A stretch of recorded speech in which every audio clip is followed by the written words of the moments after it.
What are you gonna do in the middle of the night? Feeling so good and I'm feeling so right. All right, buckle up. Everybody hates the boomers. We're gonna be bouncing back between a couple of videos here. We got this one: why millennials and Gen Z hate the boomers. Then we got my boy David Hoffman, who is an older boomer, documentary filmmaker. He always plays a bunch of old clips. Love this guy. But before we dive in, just maybe I'm late to the party and I just don't pay attention to politics, but according to this study here, boomers and the silent depression have most of the seats in Congress. Check this out, dude. Basically, way more than half of the people running the game are boomers. And still, the silent depression, these, I'm talking old people, are still running it. So, kind of makes sense because my parents are boomers. I got a little bit of a conspiracy behind it, but we'll get into that. But for the regular boomers who aren't in control, we actually got a lot in common, the millennials and them, and we're gonna find out. Anyways, this is why people hate the boomers right here. Lazy, entitled, stupid, selfish, dumb, crazy, lost, ignorant, spoiled, bad, sensitive, snowflake, annoying, fucked, and on and on and on. That's how millennial and Gen Zers say they're routinely described, according to SUNY psychologist Carla Vermeulen, author of the new I'm a big Carla Vermeulen kind of guy. I'm just kidding. book, Generation Disaster, Coming of Age Post 9/11. Who can blame them for being pissed off? One of the quotes that I used was someone saying, I feel like our generation has been handed a bill for a party we didn't get to attend. So this is really one of the main sources of anger at older generations, at boomers in particular. Younger Americans have been raised to believe that their leaders lie about everything, that the entire financial system existed to bail out big banks when they crashed the economy, that endless war is the natural state of things, and that they were about to be blown up by terrorists or shot during school at any moment. Oh, they're going to the school shootings real fast. Okay, hold on. We're going to go back. Think about this, though. Remember this, okay? The boomers and even the silent depression. Wait, who else? And Gen X, okay? That makes sense. And most of Gen X is raised by, you got it, boomers. So they're just covering up for their parents. Sneaky fucks. I'm just kidding. But they kind of got a point. Like, look around. We don't trust most of it. But anyways, here's how much people hate the boomers. This one was hilarious. Just get ready for it. This is rich. You're about to see a clip of the parents of baby boomers saying how they raise their kids. We're going to be checking in the silent depression, too. This is all going to make sense. We're going to be coming around that mountain. David Hoffman, filmmaker, and I made this clip. And I'm showing the clip right now because if you look at the comments on all of my clips on baby boomers, there is so much hostility to the boomers. So many people who want to kill them. Well, listen to this. These are some comments I took this morning, very recent comments from my channel, from different of my baby boomer clips. Why we hate the boomers so damn much? They lived an incredible, easy way of life, and they ruined it for everybody else. Now, what a disgusting generation. They destroyed social norms and mannerisms. They changed the way we dressed. They created the drug crime culture. They changed so that any gender or any race could be okay depending on how you felt. Another one. They cried because life was too harsh for them. And they created disgusting rock and roll or disco and hip hop and rap. Here's another one. All they did basically was sit around and eat and watch TV and buy stupid shit. They made us consumers. Another one. Boomers flooded the country with non-white hordes who worked cheap. No. Boomers did drugs. They effed each other like dogs, destroying the institution of marriage. Boomers divorced because they were too selfish to keep their marriages and their kids together. Boomers let the gays run wild because of their personal choice. Last one. Baby boomers, thank God you'll be dying off soon. Some of you wrote... No, dude. You guys let the gays run wild. Think about this for 1 second, though. Everything that he just said, or all those comments, I thought they were kind of... That last one was rich. Let the gays run wild. Everything he just said, nowadays, multiply that by 100. And then here's the funny part. Let's not forget this. Hold on, I'm going to keep bringing this up. The boomers are running the show, okay? Even the silent depression are still up in that bitch. I wonder if it's like, let's up the retirement age. But that's only so that they could stay in Congress longer. That'd be funny. We're going to go deep here. But this is some crazy shit. But here's what I'm saying, okay? I kind of think it's more between the haves and the have-nots. I don't think it's necessarily all boomers got. They did. They had a sweet ride, all right? I mean, let's put it this way, right? I have boomer parents, later boomer parents. The boomer generation is like a 20-year gap, all right? So it's not all the same. Like, I personally don't hate the boomers, but when I really look at it, I go, oh, like, these people are still running a show that it doesn't even exist anymore. What they're running, this whole new world here, this internet computer age, like whatever, how they got here does not work. And what did work for them, they're in control of all of it. They're making shit go up and up and up.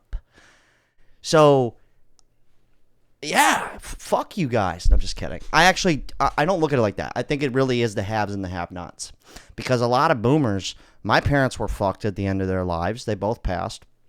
A lot of older people, they're getting fucked by their own people. Remember, how many boomers and God forbid, Lord, the silent depression people that are still alive, how many boomers right now are struggling because of the own boomers running the fucking show? The whole Senate is boomer. It's booming. A lot of them. So I think it's a little deeper than that, but let's go and watch. This is kind of cool. The silent depression speaks about their kids, and watch the similarities compared to what we heard earlier about how the boomers talk about millennials and Gen Z. This. I think it's unfair, but I'm going to tell you after you see this clip what I really do think. What do I think is wrong with what the baby boomers did, and what do I think is right that the baby boomers did? Well, you're about to hear the parents. Think about this. Does a kid become an adult without a parent? Not easy.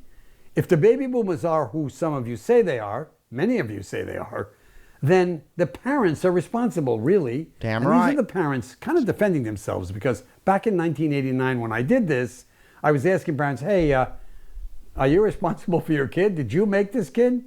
And these are the answers that I got. Those of us who brought the baby boom into being, the returning World War II veterans, we didn't know what the hell we were doing. I mean, we really didn't know. We all came home and we all had children. There was no advice, really. Dr. Spock had a book out, but we didn't know anything about child rearing. In other words, let me try to say it this way. There were certain things that you just did. We didn't know anything about relationships, communication between husband and wife. There was very little communication. Children, child rearing, how do you raise children? No one knew. In other words, it was supposed just to happen. The parent. You know what I was just thinking about? Go back to old man Rickles here. You know, every generation gets talked shit on, right? Gen Z, millennials, not so much Gen X. They kind of coast. You know, they're chilling. They're like, you missed us. But nobody really, you can't really talk shit on the silent depression. What are you going to say? Hey, dickhead. Yeah, how was your loaves of bread when you guys were fucked during the Great Depression? Yeah, asshole. You can't really roast them. And a big part, I'm just going to spoil it now. My big kind of out there conspiracy is that these few amount of the silent depression people who are making like all the laws and all the taxes, everything's just bend over. Everybody bend over. What if this tiny little fraction of these silent depression people are like, all of y'all, we're going to crash this whole motherfucker. We want you guys to feel what we went through. All 38 of us. That was just something I was thinking about for a second. Anyways, went on a tangent there. My bad. Happen. The parents of the 1950s were, I think, the most unusual generation of the 20th century. These are the people who had grown up in the Depression. They had experienced real tough times when they were children and when they were teenagers. And then World War II hit, as many of them were just reaching adulthood, and they had the trauma of the war. And then after all that, they reached the 1950s at a time when This is going somewhere, okay? It's all going to make sense. the U.S. was tremendously prosperous, when the economy was booming as we've never seen it before. And I think they reacted to that prosperity, and I think they reacted strongly to all of the trauma of the Depression and the war by turning inward a bit, by marrying young, by emphasizing home and family, as if that was something they couldn't get back in the 30s and 40s and now valued all the more. It was a perfect setting in which the youth culture, in a certain sense, could blossom. Life in the suburbs was organized around the kids again. They were the center of attention, endless round of Little League games and PTA meetings, etc. So it was in the suburbs, in a certain sense, that this message about the importance and the uniqueness and the generational potency associated with these kids, I think, was delivered with real force. This was a distinctly new way to be raised in the world. Let's talk about credibility. I'm Dr. Brett Osborne, a board-certified neurosurgeon with over 20 years of experience in medicine. And it allowed Right for here. a whole generation that I suppose we would now call spoiled kids, which from another point of view simply meant kids who had very high expectations in life with respect to freedom and happiness. They thought life was about being free and about being happy. And they carried those expectations forward into high school and into college, and brought with them a kind of a level of expectation that was simply unprecedented in, I would say, in world history. And you know what's crazy is they all got called spoiled, lazy, the same shit we are now. The only difference is back then, no, get this. Back then, you could literally go just become a full-blown hippie. Kumbaya and shit. Naked in the bush. Bounce back and get everything you thought you could get. Not all of them. Remember we said a lot of these boomers, I'd say probably half of them, dude. They're just as fucked as we are, except for the fact that what they got promised, as long as they did it, they could at least have a decent life. Maybe up till now, it's kind of a little rocky, but just something that I was thinking about. It was like, yeah, so I guess there is kind of a little resentment because we've been taught the same shit, although the stuff you guys did or they did doesn't work. My parents were hip, though. My parents knew society was bullshit. They got it. They were telling me, Jack, this is all horse shit. You got to do something crazy out of the box. And that's what I'm doing. I'm in a little tiny box here on the internet talking to you through a screen. How you doing? Anyways. Was this whole image of giving your children everything you had, and they have to be satisfied and they have to be content, and I think we gave them much too much. We found out in the 50s that if you got up in the morning and went to work and did a good day's work, the things got better. You got promoted or you got more money, you were able to buy furniture, you could have more children, the children could have better clothes, and life just improved. We knew it was because you went to work. But I'm not sure our children realized that. They saw simply that the clothes got better, the house got bigger, the neighborhood got nicer. And I have a strong suspicion that what happened in the late 60s was that the kids who rebelled took it for granted that life would improve automatically. My dad... Yeah, you know what's even funnier? Is now we know, dude. We know that everything that guy just said, nowadays, it doesn't. It does. I'm just kidding. You could still make it. I'm gonna leave the rest of this guy's video down below. He's got great documentary stuff, but that was just kind of the point. Is it's like of the whole video was it's almost just been passed down, and then the boomers, like I said before, fuck, I didn't even think about that. How old's Donald Trump? That dude's got to be a fucking. Let me see. Hold on, Donald Trump. Bro, dude's 78. No. He's born in 1946. I think that's the first year the boomers were around. What does it say here? 1946. He's an OG, dude. But that's what it is. It's kind of passed down from generation to generation, except for a lot of the information is outdated, and then they're like, we had it on easy street, now we're making it super difficult. I still think it's between the haves and the have-nots, kind of like, not to get too lizard people conspiracy, but the rich people versus, the poor. Doesn't matter who you are. Anyways, let's end on some comments. The generations prior to the boomers could walk into a shop or store and get hired without a high school diploma and get on-the-job training. Yeah, that's like, you could still do that for $15 an hour.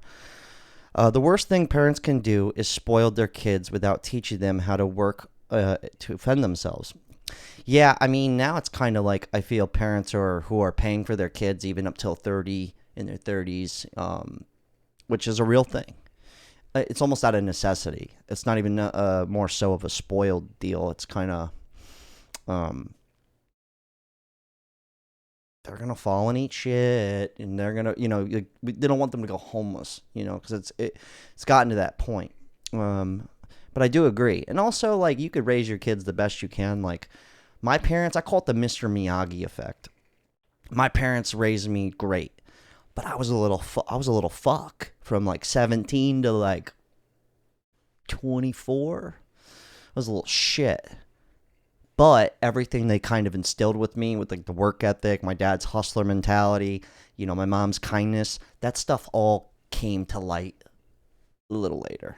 So it's like the Mr. Miyagi deal. All right.